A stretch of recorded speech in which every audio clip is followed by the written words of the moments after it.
Hi, everybody. I am here with Dana. Hi, Dana. Hi, Steve. And we're going to do something a little special for you today. We are going to do, we usually on Wednesdays, we do watch alongs as a live stream where we watch Star Trek or Hilda, but we're going to watch the first episode of the Obi-Wan Kenobi show, as I like to call it, on Disney Plus, and we're not going to do like we're going to sit here and watch it together in real time. We're not going to do we're not going to show you the full length of us watching it together, but we'll sort of cut it down to whatever relevant. The not boring, the interesting part, the good parts version. The good parts version. Yes. Oh, brain fart. Not Bill Pullman. God, William Goldman. Ooh, William Goldman says. Yes. At least you didn't. At least, I mean, Bill Pullman is fine. At least you didn't confuse him with Bill Paxton. Now, those two I do get mixed up. They're both a Bill. Their last name starts with a P. Do you know how I tell the difference between them now? Bill Pullman is the one who is alive. I am very curious to see what your reaction to young Leia will be, because mine was not very positive, but I am very curious to see if yours will be. Are you going to let me tap out on this? I'm not going to. I mean, I'm not going to force you to keep watching it if you refuse. Like if we get to the first young Leia scene and you're like, oh God, and you just can't stand it, then of course we'll stop. I beg you to put me out of my misery. We'll stop. Yeah, no, okay, I won't. Yeah, of course you can tap out. So be warned. This may not be a full. We might stop before like the first. Do they even have any commercial breaks? I don't know. No commercials. Okay.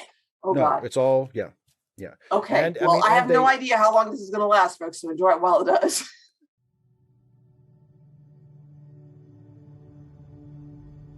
Oh.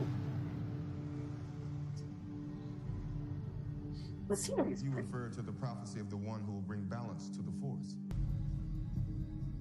Only through me can you achieve a power greater than any Jedi. Now get out there and sell. Oh, I've seen this in memes. How you doing? You hanging in there?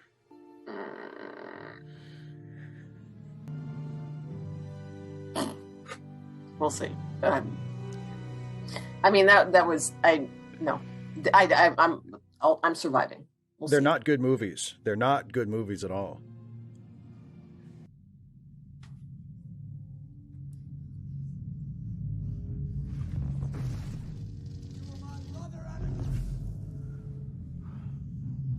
Promise me you will train the boy.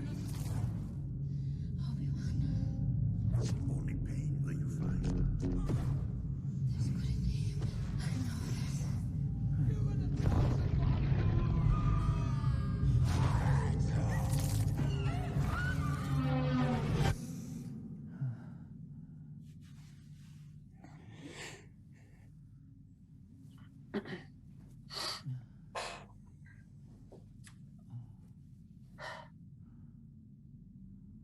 I'm not sure that's how trauma works, just the flashes of things that actually happened, especially in dreams. Dreams will mess with your head. They just be like, okay, so here's the things. Now we're going to put them all together in a new way. But, just another recap in case you weren't paying attention. You skipped like the intro. Yeah. Again. That's the only thing about that really bothers me, is that they do that incredibly lengthy recap of the prequels at the beginning, and then they do that. It's like just pick like one. just show it. Well, yeah, just like it's totally not necessary. Just like have him tossing and turning in his sleep, and then sit up suddenly. Same effect. We can imagine what might be bothering him. You think? Like we don't need to know. We don't need to see it. Does he not have to work today? I guess it's his day off. There's a Jedi hiding on this planet. We need to know where he is. You will be rewarded well. Or you'll be punished. Riva! Hands go first. You have no right here. Oh, Lord. We're not under the Empire's. That's you were Seriously. told. You were told. We spent the last 10 years looking for him. There's some expository dialogue for you. Oh yeah. What is it you think you will gain by expository dialogue that makes one of the villains look like a doofus, because not only is she a Jedi hunter, but apparently a very perceptive one who can sense things and who has been specifically looking for Obi-Wan Kenobi for 10 years and can't sense that he's right over there. You think being like him will make people frightened of you, but really, you're the one who's scared. Never made one decision for yourself in your entire life. And Oh, this just does not sound like her at all. It doesn't sound like anybody. It doesn't sound like any human being that age ever, anywhere. I mean, it's fine if she doesn't sound exactly like Leia sounds in the original trilogy, because she's like a grown up at that point. But still, exactly. It's like, you know, she doesn't sound like anybody. She sounds like a bad writer's idea of a precocious, intelligent child. Yeah.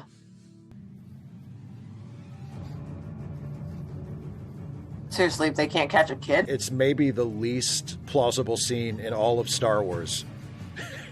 This 10-year-old child can easily outrun 3 grown She's not people. 10. She's supposed to like be 10. 7.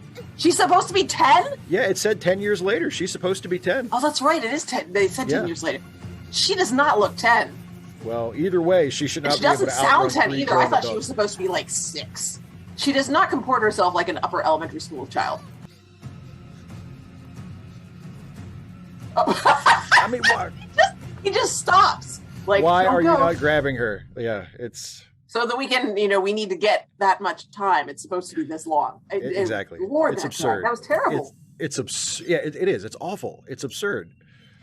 Like, why not just grab her? It's so much more dramatic if the guy just grabs her. We have to have a chase scene. It's required because reasons.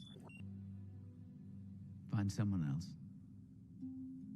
She'll be better off. Because, of course, we have to have, rejection of the caller. It's not the hero's journey. I can't leave the boy. This isn't about the boy, and you know it. You've made mistakes. We all did. It's the past. Move on. Be done with it. You couldn't save Anakin. It's the past. Be done with it. Well, so is what happened to Leia. It's Right. the past. Move on. Be done with Hey. it, Bale. Your daughter got kidnapped. It happened. Get over it. Yeah, this is not the most convincing argument, except that this is what the plot requires. Yeah, there's a lot of that. Her. One last fight. One last fight. Yeah, uh-huh. Oh. One last fight until the other one that everybody knows about. That happens after that this. we all know about. Oh my God, she had a robot on her and they didn't take it? I know, they didn't confiscate the droid. Oh boy. Of course it can. Well, fortunately, he didn't bury it all that deep. Jeez. If there had been a sandstorm on Tatooine, might have gotten... It's what, like a foot under the sand? He buried it in the desert 10 years ago, and it's like a foot under the sand. Well, maybe it was deeper. Maybe it was Yeah, deeper, but there were it worked its sandstorms way on up. Tatooine. Yeah. It worked its way up. I guess he's just lucky. The Force is with him.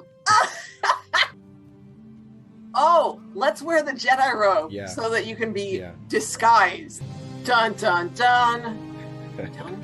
Just openly carry your lightsaber. Like, pockets aren't a thing. Yeah. Are we done? We're done. Oh, thank God. Oh, God. I will say it's not something I want to continue watching, but it was not as bad as I was afraid it was going to be. The first episode is probably the best episode. Oh, golly. It doesn't get better from it doesn't get better from here because all of the really interesting stuff, or at least all of the stuff that has potential to be interesting, is in the first episode. Like I like where they start Obi-Wan out. I like the idea that he's just sort of, keeping to himself and getting what seems like itinerant work, because whatever that beast is that they're carving up, I mean, it's not going to last forever. So it's like the implication is he just takes whatever jobs he can find. Yeah. Well, my thought is it may be that he doesn't actually need the work, that he's just doing that as a way to have a reason to go to town and be involved there. So they're like, oh, that's Ben. He's not a Jedi. I mean, I worked with him at this other job we did. He's just some dude. You know what I mean? Yeah. It makes him more ordinate. But again, this is my storytelling, which is actually good. To me, the problem, other than the way young Leia is written, and to me that is a problem, because she is a very prominent babyish character. And irresponsible. Yeah. She's a very prominent character in the rest of the series. So her characterization being as bad as I think it is a problem. Yeah. But there's also the fact that there really isn't a good reason for Obi-Wan to be the guy who goes after her, other than it's his show and he's the protagonist. I mean, Bail, the truth is Bail should find someone else. Like, there's no reason to reach out to Obi-Wan specifically. There's not really there's not really any reason given why they need to keep it a secret that Leia has been kidnapped. Like, why wouldn't the senator just tell everybody, oh my God, my child's been kidnapped, and alert whatever the authorities are and be like, that should be a big deal. The authorities are the Empire. Well, but he's a member, he's a senator, he's a member of the Empire. I mean, he's in the Imperial Senate. But that essentially she is, that they're hiding in the lion's den.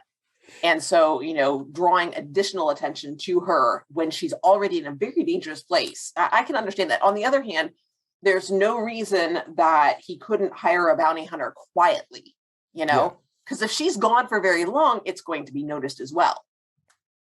Now it's only 6 episodes, so I guess they're hoping that Ben can find her quickly. Yeah. Well, and I will give the show. The hiring a bounty hunter, I think, would have been much more interesting, because we think of bounty hunters as, oh, they kill people. No, they don't. You tell them, I want this person back, and and no disintegrations. I want her alive.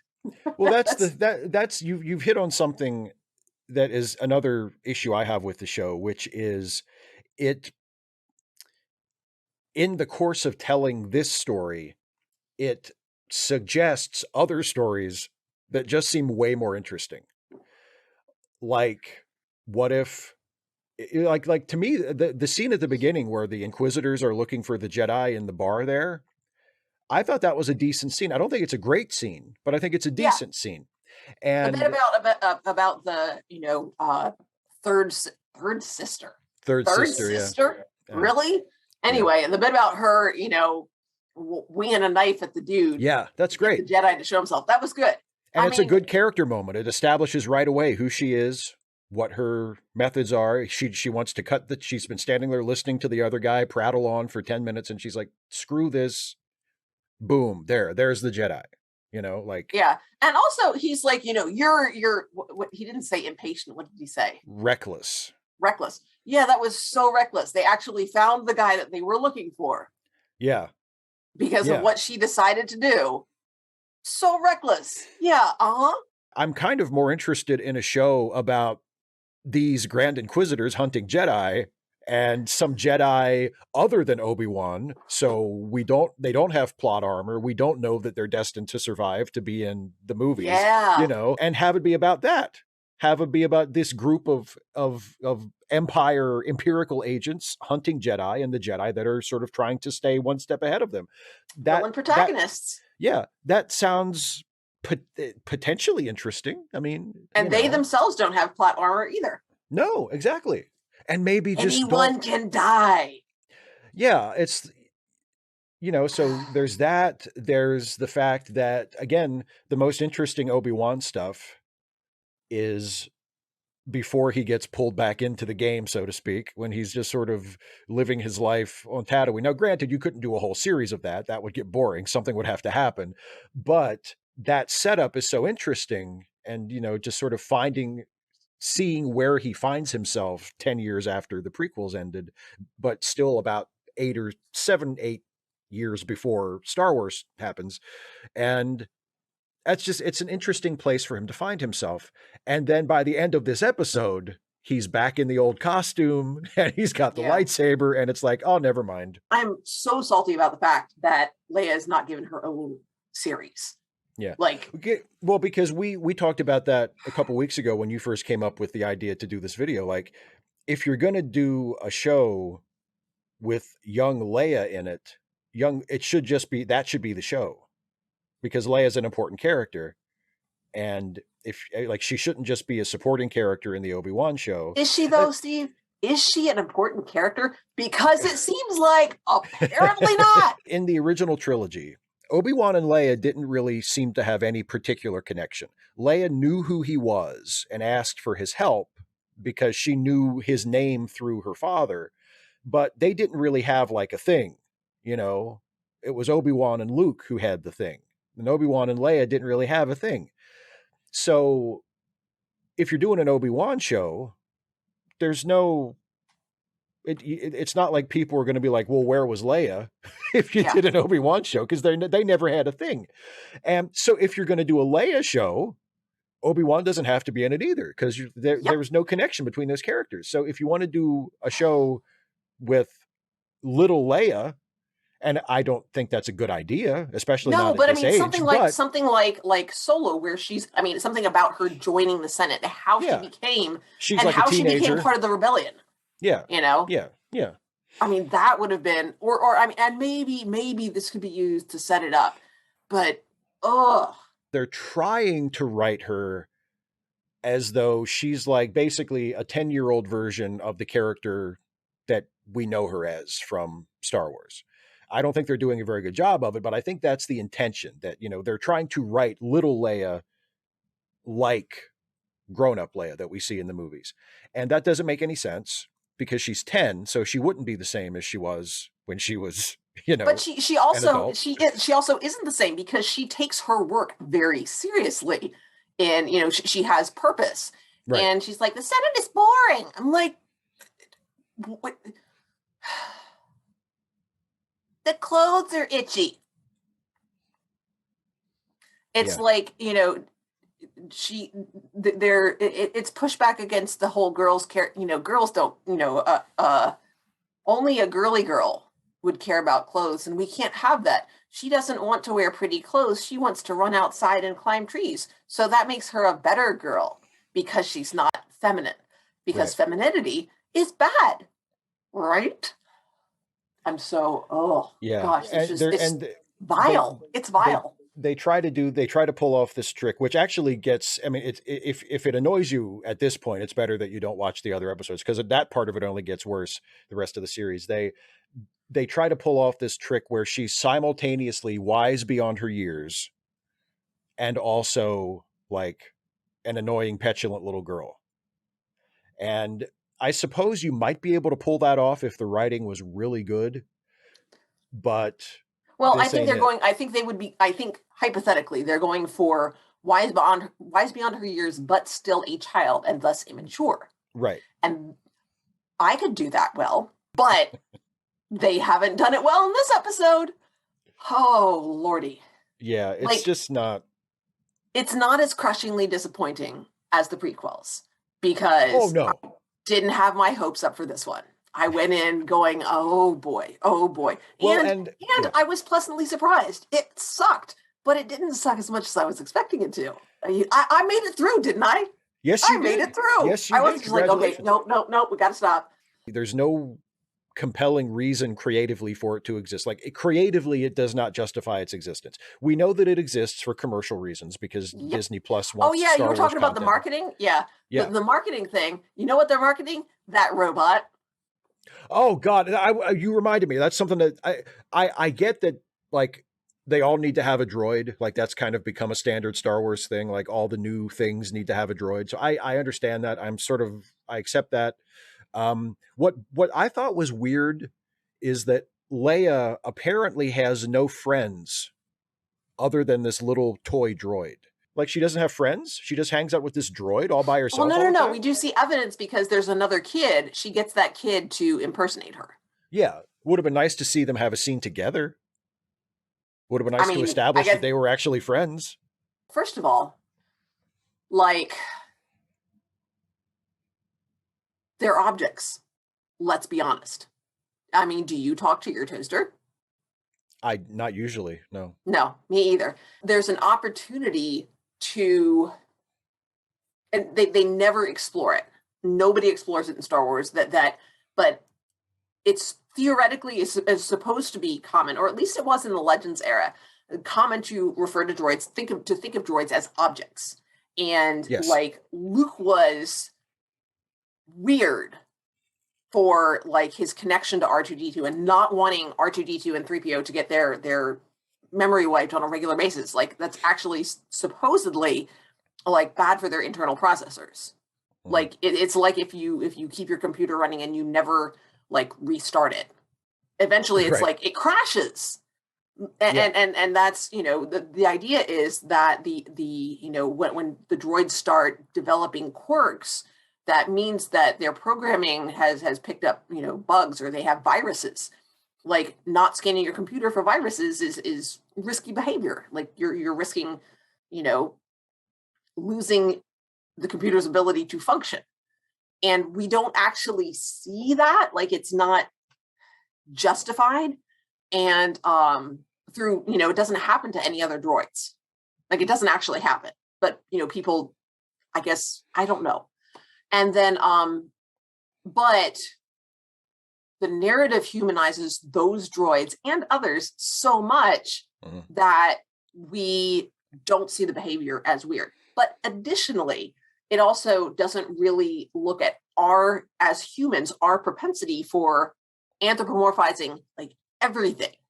Like I name my cars, and you know, and people like you've heard about the Roomba story, the Roomba repair. Like they will, if your Roomba breaks, it's actually in many cases it's cheaper for them to just send you a new one rather than repair it. But people say want no. That they want their same Roomba. That Roomba back because they like talk to it just like they do.